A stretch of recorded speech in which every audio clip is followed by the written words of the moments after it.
하나님 아버지 은혜와 사랑을 감사드립니다.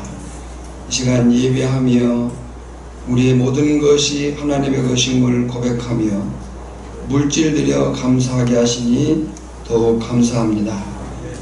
온전한 11조, 풍성한 감사, 또 비전과 사랑을 가지고 구제하는, 헌금하는, 선교하는 그 모든 손길들 위에 복을 더하시고 사용되는 곳마다 하나님의 역사가 있게 하시고 바친 손길들에게, 자손들에게, 산업에 복을 더하여 주시옵소서.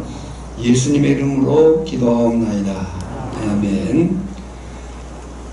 요한복음 28번째 설교, 아들이 너희를 자유롭게 하면 이라는 말씀의 제목으로 함께 은혜를 나누고자 합니다. 요한복음서의 진행을 살펴보면 1장 1절로 18절은 예수님의 성육신 사건에 대해 증언했습니다. 요한복음서의 저자인 사도 요한의 증언이죠. 또 1장 19절로 12장 50절까지를 보면 여러 증언들과 예수님의 자기 계시부터 시작해서 공생의 이제 막바지에 이르는 최후 만찬 직전까지가 이제 설명이 됩니다. 본문이 속한 여기 8장은 7장 1절부터 10장 42절, 초막절부터 수전절까지의 예수님의 공생의 사역 사건들이 지금 이야기되고 있는데, 초막절은 종교력으로 7월, 태양력으로 10월 15일, 또 수전절은 종교력으로 9월, 태양력으로 10월 22일 이렇게 진행이 되고 있습니다.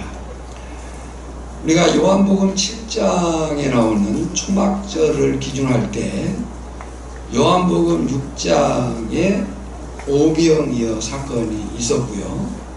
그 오병이어 사건 이후 지금 초막절까지의 기간은 약 6개월인데 그 기록 내용이 짧습니다. 이것이 공관복음, 마태, 마가, 누가복음과 요한복음의 기록의 차이, 목적의 차이가 있는 거죠. 반면에 7장 초막절부터 이제 18장에 예수님의 순환 사건의 시작점까지 많은 기록들을 가지고 있습니다. 결국 요한복음서의 기록 방향은 성육신하신 예수님의 그 사역의 목적이 뭔가를 나타내는 데 초점이 있기 때문에 그런 기록의 차이를 갖는 거죠. 이런 예수님의 사역과 가르침에 대한 사람들의 오해가 있었고 그 오해로 인한 곡해가 일어난 거죠.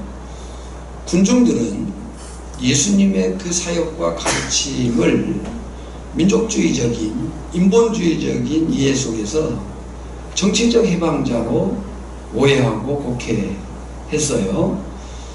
반면에 기득권자들, 종교 리더들이죠. 그들은 정적으로 오해하고 또 정치범으로 신성모독으로 몰아가는 그런 곡해를 하게 된 거죠. 그러니까 요한복음 8장 1절로 11절 여러 사본의 이 내용이었기 때문에 어떤 사람들이 여러 해석을 갖지만은 어쨌든 8장 1절로 11절에 간음한 여인을 통한 구속사적 진리를 예수님이 보이십니다. 그 구속사적 진리를 두 가지로 생각해 볼 수 있는데, 첫째는 구약 계시의 핵심인 율법의 목적이 뭐냐?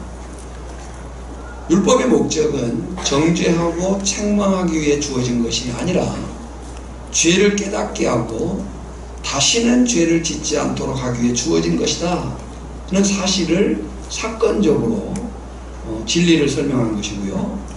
두 번째는 예수님께서 이 땅에 성육신하신 목적도 이 세상을 심판, 정죄하기 위함이 아니라 죄인을 불러 회개하게 하셔서 궁극적으로 구원을 얻도록 하기 위한 것이다. 이런 면에서 율법 교훈의 본질이나 복음의 본질은 동일하다. 심판이 아니라 구원이다 라고 하는 사실을 보여낸 사건을 우리가 보았습니다. 따라서 예수님은 이제 요한복음 8장 12절로 59절을 통해 메시지를 나타내시는데, 그 메시지가 뭐냐? 내가 세상의 빛이다. 그러니까 지난주에 살핀 말씀이에요. 내가 세상의 빛이다 라고 할 때 요한복음에 나오는 7대 선언, 에고 에이미, 내가 무엇이다 라고 하는 그 에고 에이미 라고 하는 선언은 내가 하나님이다 라고 하는 선언이에요. 유대인들은 그 말을 알아들었어요. 출애굽기 3장 14절에 나오는 나는 스스로 있는 자 아니라 I will be who I will be, 나는 되고자 하는 대로 되는 자이다 라고 하는 시적 선언을 에고 에이미, 나는 무엇이다 라고 요한복음에서 예수님이 7번 선언을 하시는데, 그 가운데 나는 세상의 빛이다. 지금 이 말씀을 가르치는 장소가 어디라고 했어요? 성전 헌금함, 여인의 뜰에 있는 헌금함 앞에서. 근데 이 여인의 뜰에서는 초막절 마지막 날 횃불 행사가 있었어요. 그 횃불 행사를 하고 있는 그런 상황들을 저들이 보고 있는 것이고, 그 횃불 행사, 그 불을 보면서 예수님이 저들이 어둠을 밝히고자 불을 켜는 거 아니겠어요? 그러나 그들이 부는 그 켜는 불이라고 하는 것은 일시적이고 영구적이지 않아요. 이에 대해서 예수님이 선언하신 거예요. 나는 세상의 빛이다. 너희들이 잠시 들고 있는 빛 정도가 아니다 라는 말씀을 하신 것이고, 또한 이어서 진리, 자유케 하는 진리에 대한 말씀을 하십니다. 그러나 예수님을 죽이려고 하는 유대인들은 빛, 내가 세상의 빛이다, 에고 에이미, 곧 내가 하나님이다 라고 하는 그 신적 선언에 대해서 신성모독으로 여기고, 또 자유, 아니 지금 예수님이 자유를 말한다고 하는 것은 노마에 속국하여서 노마의 마치 정치적인 어떤 쿠데타를 일으키는 그런 말이 아니냐 라고 하는 그런 정치범으로 예수님을 몰아가죠. 그래서 59절에 보면 그들이 돌을 들어 뭐 하려고 해요? 치려하거늘 예수께서 숨어 성전에서 나가시니라 라고 말씀합니다. 자, 여기까지는 8장 12절로 59절 설교를 위해서 지난주에 설명했고요. 또 12절로 20절을 통해 생명의 빛을 지난주 말씀을 통해서 나눴습니다. 오늘은 31절로 41절입니다. 지금 눈을 감거나 고개를 숙이고 계시면 안 되고요. 저를 보거나 강단을 보셔야 돼요.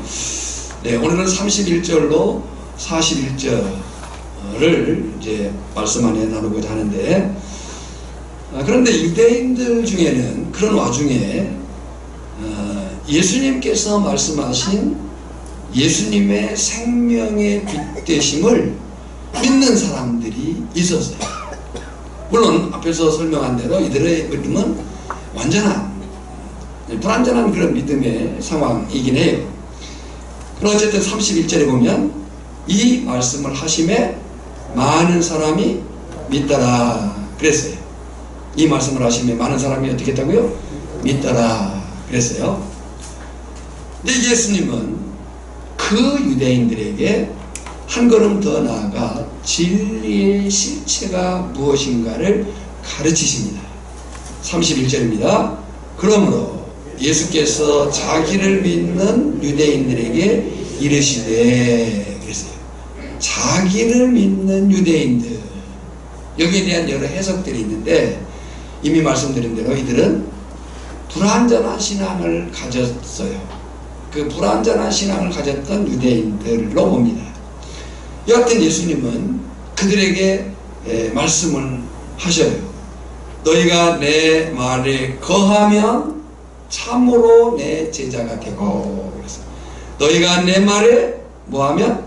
거하면 참으로 내 제자가 되고. 그래서 여기서 거하면 이란 단어에 동그라미를 치시고 우리가 주목할 용어입니다. 이 거하면 이란 단어가 메이네테라는 단어인데 연합을 의미하는 거예요. 이 메이네테라는 단어는 거하면 이라고 하는 단어는 예수님과 예수님을 믿는 자들과의 기본적인 관계를 설명하는 용어예요. 그러니까 예수 안에 거한다 라고 하는 것은 예수님과 연합되었다 라고 하는 사실을 의미하는 거죠. 이 단어, 이 용어는 요한복음 15장에 집중적으로 나타납니다. 요한복음 15장 4절 5절입니다. 내 안에 거하라 나도 너희 안에 거하리라. 가지가 포도나무에 붙어있지 아니하면 스스로 열매를 맺을 수 없음 같이 너희도 내 안에 있지 아니하면 그리하리라. 나는 포도나무요 너희는 가지라. 그가 내 안에 내가 그 안에 거하면 사람이 열매를 많이 맺나니 나를 떠나서는 너희가 아무것도 할 수 없음이라. 그랬어요. 거하면 그랬어요. 연합. 기독교는 연합의 종교죠. 예. 거하면. 그런데 여기서 우리는 네 가지 질문과 대답을 가질 수가 있습니다. 첫째는 예수님 안에 거한다는 것이 무엇인가? 예. 예수님 안에 거한다는 것이 뭐냐? 라고 하는 것은 간단해요. 예수님 안에 거한다는 것은 예수님의 말씀대로 사는 거예요. 예수님을 모신 자, 예수님을 믿는 자는 예수님의 말씀대로 살게 되어 있습니다.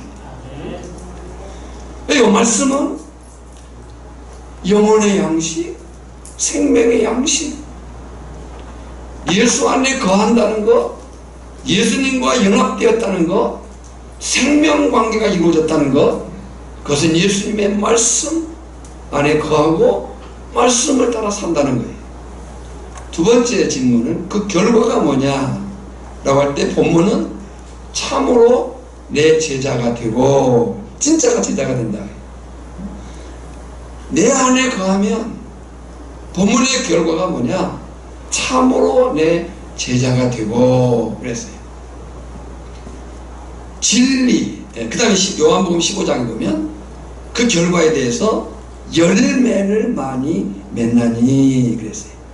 우리가 너무 잘 아는 이야기지만 포도는 그 해에 나오는 새순에 열리는 것을 볼 수 있어요. 분명히 포도나무 새순 그 가지에 열매가 맺힙니다. 그러나 그 포도나무가 단순히 가지에 맺혔다고 보는 사람은 없어요. 그 가지는 그 열매를 맺을 때에 반드시 어디에 붙어 있어야 돼요? 나무에 붙어 있어야 되는 거죠. 그러니까 예수 안에 거한다는 것, 예수 생명 안에, 예수 말씀 안에 산다는 것, 그 결과가 뭐냐? 참으로 내 제자가 되고 열매를 많이 맺을 것이다. 그 근거가 뭐냐? 세 번째 질문이 32절에 진리를 알지니, 진리를 알게 되니까 진리를 알지니 진리가 너희를 자유롭게 하리라. 진짜 어떻게 사는 법을 알게 하리라. 맨 뒤에서 다시 설명합니다. 그 근거가 뭐냐? 어떻게 너희가 참 제자가 되고 열매를 많이 맺느냐? 너희가 진리를 알게 되기 때문이다. 진리를 알게 되면 너희가 자유롭게 된다. 진짜 어떻게 사는지를 알게 되기 때문이다 라고 말씀을 하는 거예요. 여기서 다시 두 가지 공부가 필요합니다. 첫째는 진리가 무엇인가 라는 거예요. 진리는 헬라 말로 알레데이아입니다. 그래서 이 진리는 본질적으로 얘기하면 예수님의 진리입니다. 요한복음 14장 6절에 내가 곧 길이요 진리요 생명이니. 그러니까 이 진리가 무엇인가? 본질적으로는 누가 진리라고요? 예수님이 진리인 거예요. 그러나 32절을 통해서 볼 때는 예수님을 통해 증거된 하나님의 말씀들이 진리인 거예요. 자, 본질적으로는 누가 진리라고요? 예수님이 진리예요. 그러나 오늘 본문 32절에서는 예수님을 통해 증거된 하나님의 말씀들이 증거다. 그러니까 공식을 만들어 보면요, 진리는 예수님 그리고 예수님의 가르침이 진리인 거예요. 그래서 기독교는 어떻게 하는 것이 진리냐를 말하기 이전에 누가 진리냐? 누가 진리예요? 예수님이 진리인 거예요. 그리고 무엇이 진리냐? 하나님의 말씀, 예수님의 가르침이 진리다 라고 보는 거예요. 그러니까 기독교의 진리 안에서의 삶은 예수 그리고 그 예수님의 가르침 안에서 사는 삶이 진리를 따라 사는 삶이라는 거예요. 두 번째 가질 공부는 그 진리가 주는 결과가 뭐냐 하는 거예요. 그 진리가 주는 결과가 자유입니다. 진리가 주는 결과가 뭐라고요? 자유예요. 이 자유 논쟁이 이어지는 33절부터의 말씀이에요. 자유, 너희가 진리를 알지니 진리가 너희를 자유롭게 하리라. 그 진리가 주는 결과 자유, 이 자유 논쟁을 33절부터 하는데, 여기서 먼저 정리할 것이 네 번째, 진정한 자유가 무엇이냐 하는 거예요. 진정한 자유가 뭐냐? 사람들은 자유라고 할 때 이런 착각을 해요. 자유, 내 마음대로 할 수 있는 것, 내 마음대로 하는 것. 여러분, 이 이해는요, 이런 자유에 대한 이해는 사춘기적 반항아들 정도의 이해밖에 안 돼요. 자유는 내 마음대로 하는 것, 내 마음대로 할 수 있는 것이라고 한다면 그것은 방종이고, 방종은 인간을 타락하게 하는 겁니다. 자, 내 마음대로 했어요. 내 마음대로 할 수 있어요. 근데 내 마음대로 했다고 할 때 그것이 진짜 자유라고 한다면 그 결과 또한 좋았어야 되죠. 근데 내 마음대로 했을 때, 내 마음대로 하고자 했을 때 결국 나타나는 인간의 삶은 방종이고 타락. 결국 그것은 진짜 자유가 아니라는 거죠. 그러면 진짜 자유냐? 그 진정한 자유 어떻게 확인되느냐라고 할 때 그 진짜 자유, 진정한 자유는 그 나타남에서 확인된다는 거예요. 그 나타남이 무엇이냐, 그 열매가 무엇이냐 라고 할 때 성경은 계명을 따라서 하나님을 사랑하고 이웃을 사랑하는 것이다 라고 얘기를 하는 거예요. 우리가 구약 전체 말씀의 율법적 규약을 613개로 봅니다. 하라 248개, 하지 말라 365개. 이 613개 율법을 압축한 것이 10계명이에요. 그 10계명의 핵심이 뭐냐면 사랑이에요. 그 사랑의 측면이 위로는 본질적으로는 하나님을 사랑하고, 수평적으로 상대적으로는 이웃을 사랑하라. 그러니까 진정한 자유, 진리를 알지니 진리가 너희를 자유케 하리라. 그 자유를 얻었다고 할 때 그 나타남이 뭐냐 라고 할 때 계명을 따라서 하나님을 사랑하고 이웃을 사랑하는 것이다 라고 얘기를 하는 거예요. 이에 대해서 가장 잘 정의한 사람이 루터와 칼빈이에요. 종교일자 루터와 칼빈이 자유에 대한 정의를 이렇게 했어요. 진정한 자유는 하나님 앞에서 책임지는 자유다. 한번 따라합시다. 진정한 자유는 하나님 앞에서 책임지는 자유다.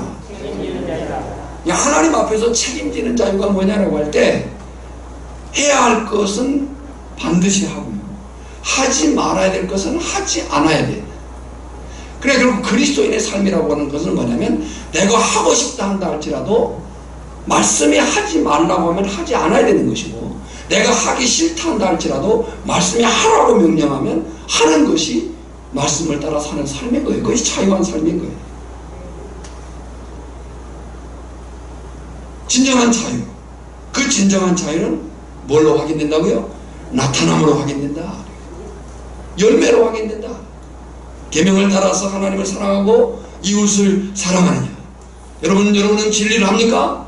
진리 되신 예수님을 믿습니까? 그 진리 되신 예수님의 가르침을 따릅니까? 그렇다고 할 때 여러분에게 자유한 삶이 있느냐는 거예요. 정말 하나님을 사랑하고 이웃을 사랑하는 삶이 나타나고 있느냐는 거죠. 내 맘대로 내 멋대로 내 하고 싶은 대로 하면서 내가 자유를 누리고 있다고 생각하는 것은 착각이라는 거예요. 요한복음 15장 12절에 내 계명은 곧 내가 너희를 사랑같이 너희도 서로 사랑하는 이것이니라. 이 사람에게 진짜 자유가 있는 줄 믿습니다. 로마서 8장 1절 2절의 선언이 뭐예요? 같이 선언해 볼까요? 그러므로 이제 그리스도 예수 안에 있는 자에게는 결코 정죄함이 없나.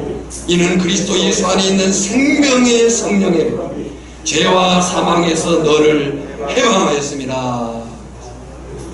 그러니까 예수 안에 있는 자는 생명의 성령의 법을 누리게 돼요. 그 생명의 성령의 법을 누린 사람은 죄의 법에서, 방종의 법에서 벗어나고 있기 때문에 해방된 삶을 살게 된다라고 하는 거예요. 그런데 아직 불완전한 믿음을 가진 유대인들이 깨닫지 못하고 잘못된 반응을 보이는 거죠. 여러분, 우리가 자주 하는 말로 깨닫는 것이 은혜입니다. 깨닫는 것이 은혜입니다. 깨닫기 위해서는 말씀에 집중해야 되는 거예요. 정신을 흐트러뜨리고 몸을 흐트러뜨리면 안 되는 거예요. 우리가 드리는 예배, 이 성령 안에서, 진리 안에서 살아있는 합당한 예배를 드린다고 하는 것은 단지 그냥 앉아있는 것을 의미하는 게 아니에요.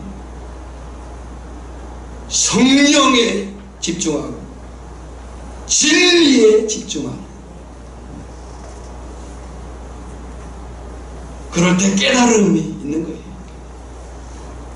말씀을 들을 때, 말씀을 읽을 때, 말씀을 공부할 때 사모함이 있어야 되는 거예요. 사모함이 있어야 되는 거예요.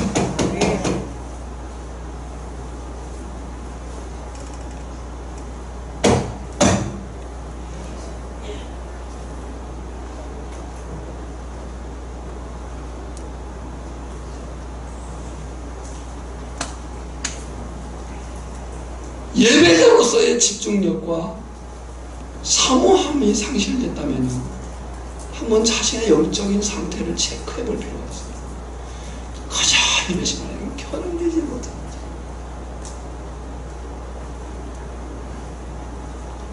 습관입니다. 기도하는 것도 습관이고, 찬송하는 것도 습관이고, 말씀에 집중하는 것도 습관이고, 예배 때 조는 것도 습관이고.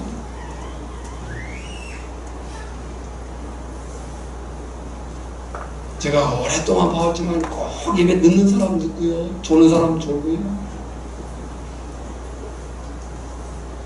깨닫게 없었어요.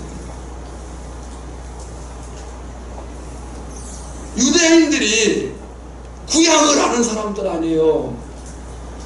그들이 메시아를 기다린 사람들 아닙니까? 빛을 기다린, 진리를 기다린 사람들. 근데 그 빛이요 진리이신 예수님이 자신들 앞에 와 있는데 깨닫지 못했다는 거죠. 그래서 우리에게는 그 집중력과 사모함이 필요해요. 깨닫게 없어서, 깨닫게 없어서.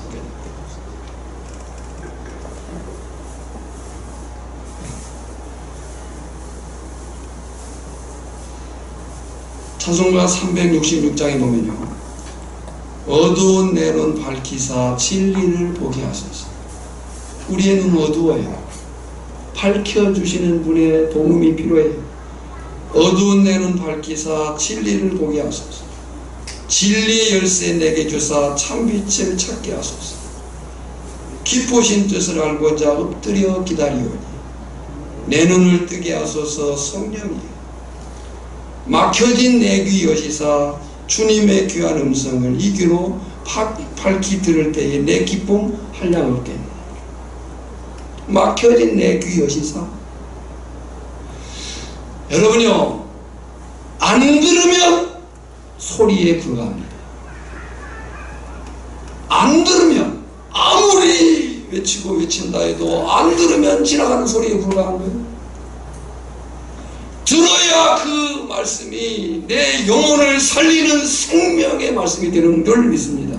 그러니까 내 귀를 열어주소서. 막혀진 내 귀 여시사 주님의 귀한 음성을 이 귀로 밝히 들을 때에 내 기쁨, 말씀을 들으면요 기쁨이 한량없이 일어나게 되는 줄 믿습니다. 말씀은요 운동력이 있다고 히브리서 4장 12절에 말했잖아요. 말씀은 운동력이 있다.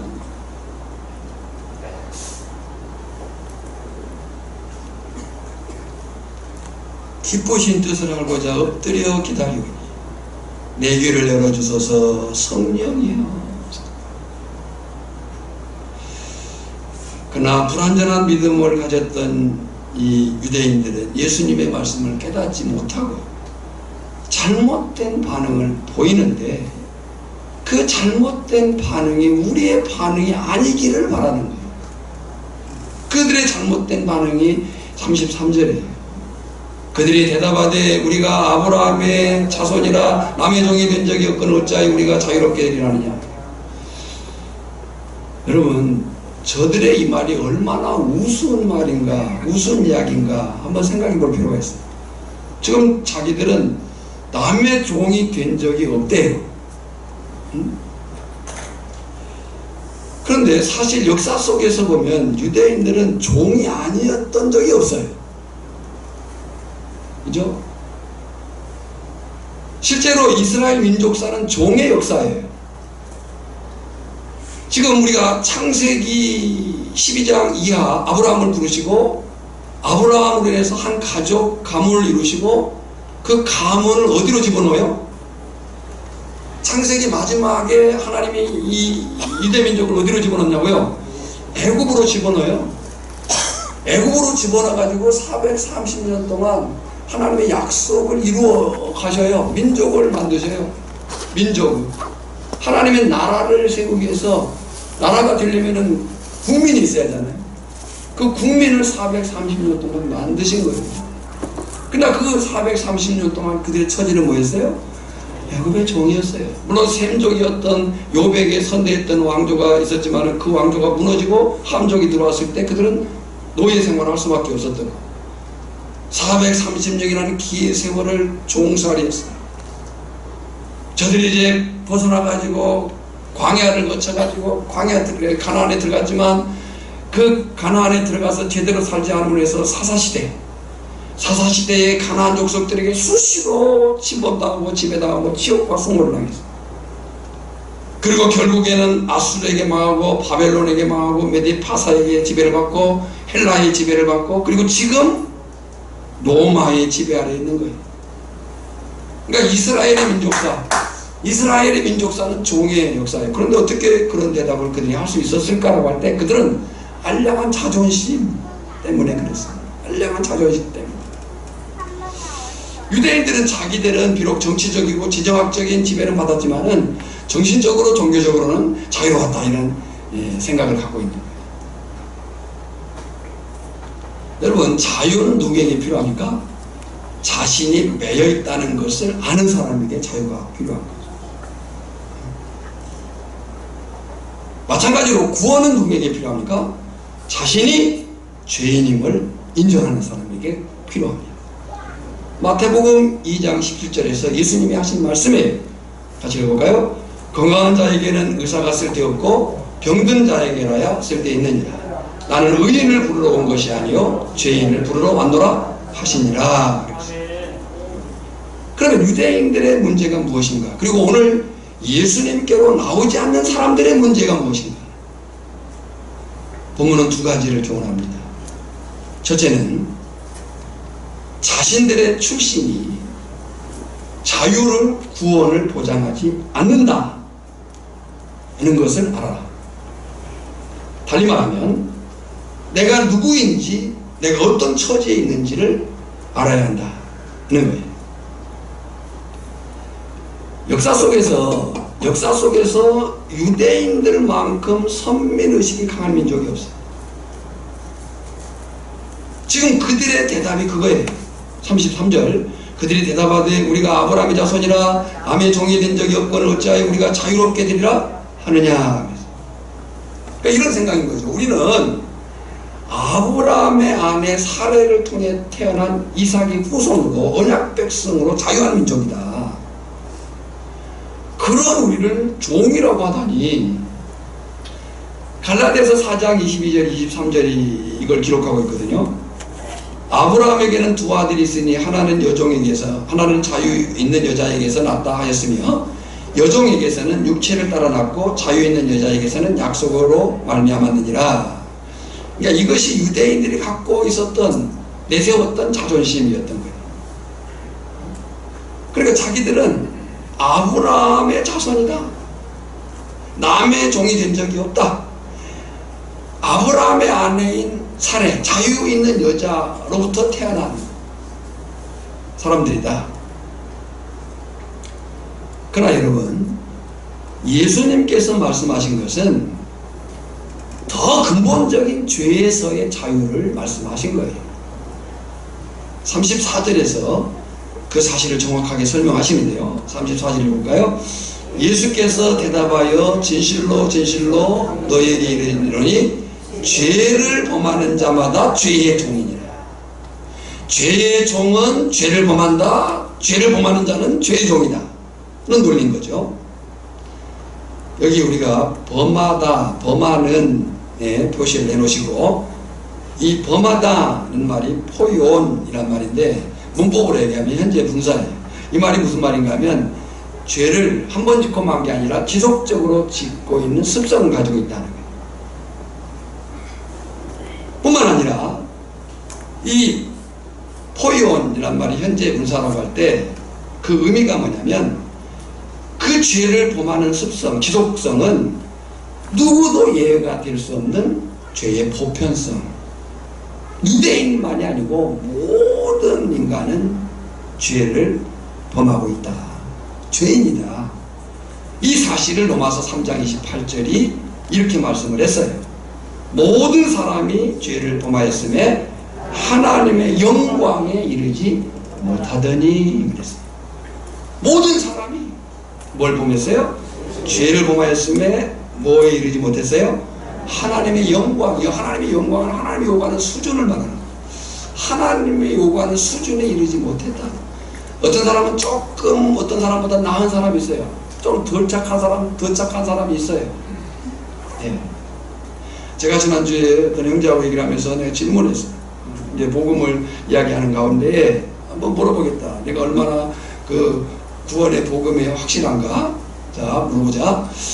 예수는 믿지만 별로 안 착한 사람과 예수는 안 믿는데 착한 사람이 있다면 누가 구원을 받느냐? 물론 여기 있는 사람들은 뭐 다 알겠죠. 그러나 사실 우리가 세상에 가면 헷갈립니다. 예수는 믿는데 별로 안 착해. 예수 믿는다면서 이렇게 손가락질 만들게 하는 거가 있어요. 근데 예수는 안 믿는데 착한 사람도 있어요. 예수도 믿고 착하게 살기를 바랍니다. 아멘. 아멘들 다 했어요. 동네 소문이 좋아요. 일단은.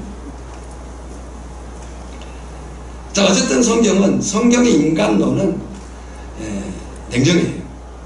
성경이 말하는 인간은 죄인이라.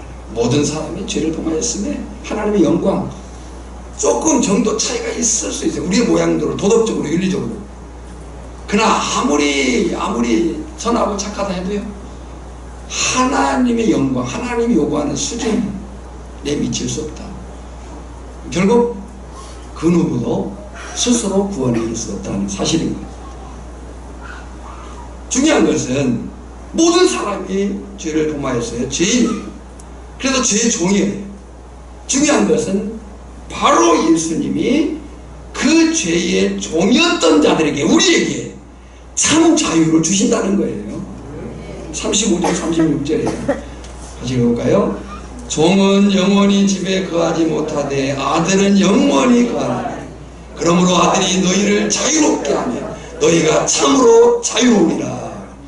자유는 내가 만들어내는 게 아니라는 것을 보았어요. 그러므로 아들이 너희를 자유롭게 하면, 아들이 누구예요? 예수님이에요. 그러니까 진짜 자유는 예수 안에만 있는 거예요.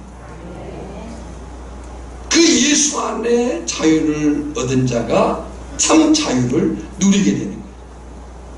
더구나 예수님의 이 말씀과 능력은 성부 하나님으로부터 온 것이라고 말씀을 해요. 38절에 나는 내 아버지에게서 본 것을 말하고. 그러면 유대인들에게 무엇이 문제였는가? 유대인들에게 무엇이 문제였는가? 자, 저를 한번 봐주세요. 좀 시간이 지났어요. 자, 유대인들에게 무엇이 문제였는가? 분명히 유대인들은 혈통적으로 아브라함 자손이었어요. 이것은 예수님도 인정을 하셔요. 혈통적으로는 분명히 아브라함 자손이었어요. 근데 유대인들은 아브라함의 믿음은 따르지 않았어요. 오히려 유대인들은 예수님의 말씀을 듣지도 않았고 심지어 죽이려고까지 했어요. 37절에요. 나도 너희가 아브라함의 자손인 줄 아노라. 그러나 내 말이 너희 안에 있을 곳이 없으므로. 그 다음에 줄. 내 말이 너희 안에 있을 곳이 없으므로. 그래, 예수님의 말씀을 저들이 아브라함의 자손이라고 했는데 아브라함의 믿음과 달라요. 그들의 안에는 뭐가 없어요? 예수님의 말씀. 내 말이 너희 안에 있을 것이 없으므로 나를 어떻게 해요? 죽이려는 거다. 그랬어요. 59절도 마찬가지예요. 그들이 돌을 들어 치려하거늘. 여러분, 이것이 자신이 자유가 구원이 필요한 죄인임을 모르는 인생들의 모습이에요. 저나 여러분이 이런 사람이 아닌 것을 감사합니다. 크게 두 번째로 우리가 생각할 것은 유대인들의 문제가 무엇이냐, 오늘 예수님께로 나오지 않는 사람들의 문제가 무엇이냐라고 할 때 크게 두 번째의 메시지는 그 사람의 삶의 모습이, 열매가 자신이 누구인지를 나타내는 것이다. 어떻게 사는가가 내 모습이다. 나다. 그 얘기죠. 자, 앞에서 말씀한 대로 유대인들만큼 선민의식이 강한 민족이 없어요. 지금 39절에 유대인들이 그렇게 대답했죠. 우리 아버지는 아브라함이라 하니. 여러분요, 심지어 그 바리새인들의 기도 가운데 이런 기도가 있었다고 그래요. 오 하나님 아버지, 내가 이방인으로 태어나지 않은 것을 감사하나이다. 뭘 아멘을 해요. 거기는 아멘을 할 때가 너무 은혜를 받아가지고 그런 거야. 바리새인들이 그런 기도를 했다. 내가 이방인으로 태어나지 않은 것을 감사하나이다. 그만큼 그들은 선민의식, 무언의식, 특권의식을 가지고 있었던 거예요. 그래서 그들은 할례받지 않은 이방인을 개와 같이 취급을 했어요. 여러분, 혹시 우리가 그리스도인이 된 거, 예수를 믿게 된 것이 감사요, 영광이요, 기쁨이요, 날마다의 감격이길 원합니다. 그러나 동시에 내가 하나님의 자녀 백성 된 것이 누군가를 판단하고 누군가를 정죄하고 누군가를 비난해야 될 사실은 아닙니다.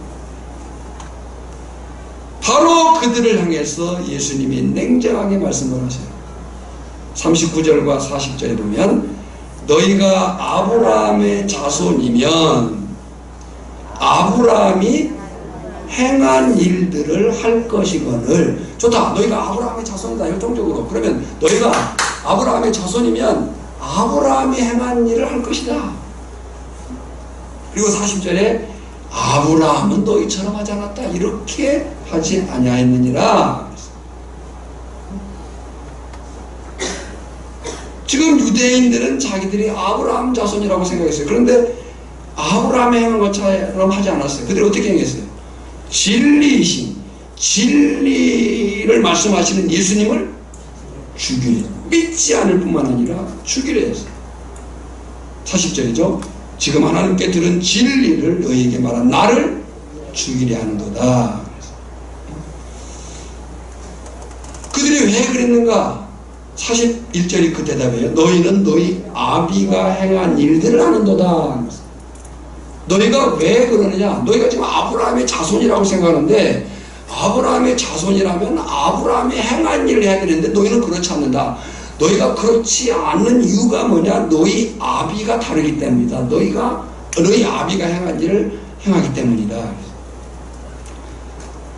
44절에서 말씀하는 거예요. 44절이 뭐예요? 그들의 아비가 누구예요? 44절 읽을까요? 너희는 너희 아비 마귀에게서 났으며 너희 아비 욕심대로 너희도 행하고자 하느니라. 그랬습니다. 그러니까 유대인들은 자기들이 혈통적 아브라함의 자손이라고 생각하지만 실상은 그들은 누구의 자식인 거예요? 마귀에게서 났으니 죄의 종, 죄의 지배 아래 있는 자들이었다는 거예요. 여러분 누가복음 6장 44절에 그 사실을 분명하게 밝힙니다. 한번 읽어볼까요? 나무는 각각 그 열매로 하나니 가시나무에서 무화과를 또는 찔레에서 포도를 따지 못하느니라. 요한복음 1장 12, 13절이 뭐였습니까? 영접하는 자 곧 믿음으로 믿는 자에게는 하나님의 자녀가 되는 권세를 주셨으니 그 다음에 뭐예요? 이는 혈통으로나 육정으로나 사람의 뜻으로 나지 않는다. 이거예요. 자, 반면에 그러면 아브라함의 자손이라면 아브라함이 행한 일을 해야 하잖아요. 저나 여러분이 하나님으로부터 난 사람들이라고 한다면 아브라함과 같은 일을 하는 거죠. 그러면 아브라함이 어떻게 했느냐? 56절을 보면 첫째, 아브라함은 그리스도의 강림을 고대했다 하는 거예요. 56절이죠. 너희 조상 아브라함은 나의 때 볼 것을 즐거워하다가 보고 기뻐하였느니라 그랬어요. 여러분요, 하나님께서 아브라함에게 후손을 약속해요. 그 후손은 실질적으로는 누구였어요? 이삭이었어요. 그러나 사실 이삭으로 하늘의 별과 같이 바다의 모래같이 자손이 생기지 않습니다. 그리고 그 후손이란 단어가 결국 복수인데 단수로 쓰였어요. 후손 그러면 그 개념이 복수잖아요. 근데 히브리 단어가 단수를 썼다는 거예요. 그 단수는 이삭을 가리킨 게 아니고 예수님을 가리켰다는 거예요. 그러니까 아브라함은 지금 너희 조상 아브라함은 나의 때 볼 것을 즐거워하다가, 그러니까 구약의 믿음의 사람들이 그랬지만 아브라함 역시도 하나님의 계시, 그 희미하지만 믿음은 바라는 것들의 실상이요 보지 못하는 것들의 증거인 그 계시를 바라보고 살았다는 거죠. 두 번째는 아브라함이 어떻게 했느냐? 아브라함은 하나님께 속한 자로서 진리 되신 그리스도를, 또 그리스도의 진리의 말씀을 믿고 순종했다는 거예요. 그 믿음과 순종의 사람 아브라함의 삶을 히브리서 기자가 이렇게 정리를 했어요. 히브리서 11장 8절로 12절 중에서 8절 같이 읽습니다. 믿음으로 아브라함은 부르심을 받았을 때에 순종하여 장래의 유업을 받을 때에 나아갈새 갈 바를 알지 못하고 나아갔으며 10절 이는 그가 하나님이 계획하시고 지으실 터가 없는 성을 바랐습니다. 12절 이러므로 죽은 자와 같은 한 사람으로 말미암아 하늘의 허다한 별과 또 해변의 무수한 모래와 같이 많은 후손이 생육하였느니라. 그래서 확신하는 것은 저나 여러분은 진리 되신 예수님을 믿으며, 믿는가요? 저나 여러분은 진리 되신 예수님을 믿으며 예수님이 가르치신 진리의 말씀에 순종하여 사는 자로서 죄로부터, 세상으로부터, 사단 마귀의 지배로부터 자유케 된 자인 줄 믿습니다. 이 시간 말씀을 기억하면서 찬양하겠습니다. 오 자유라고 하는 찬양입니다.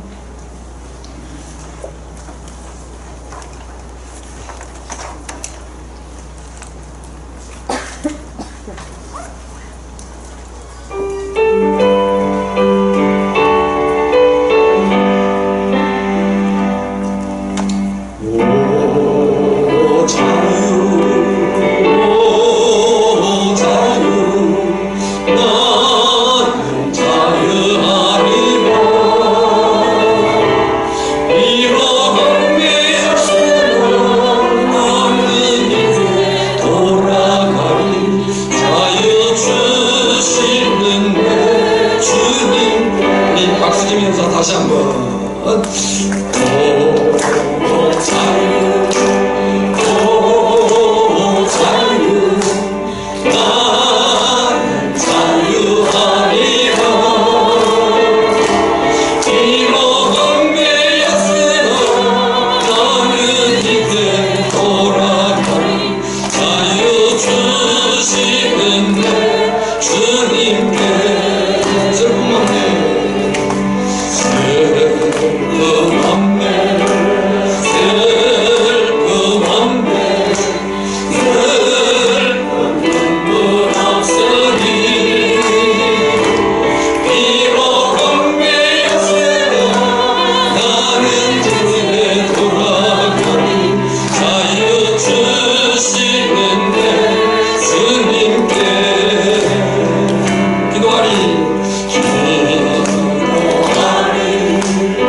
기도하겠습니다.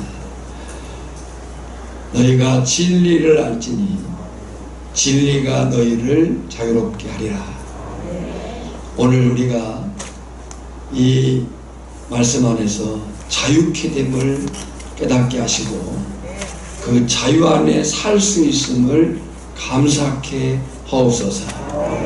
우리의 삶이 내 하고 싶은 일, 내 가고 싶은 곳, 그 삶이 아니고 주께서 말씀하시고 주께서 살도록 명하신 그 사실대로조차 살 수 있는 그런 삶 가운데 날마다 승리케 하시고 진정 자유를 누릴 수 있는 복된 삶을 살아내게 하여 주시옵소서. 지금은 우리를 구원하신 예수 그리스도의 은혜와 성부 하나님의 크고 놀라우신 사랑하심과 성령의 깨닫게 하시고 또 믿음으로 살도록 도우시는 능력이 오늘 예배하는 모든 심령들이 위해 이제로부터 영원까지 항상 함께 있을지어다. 아멘.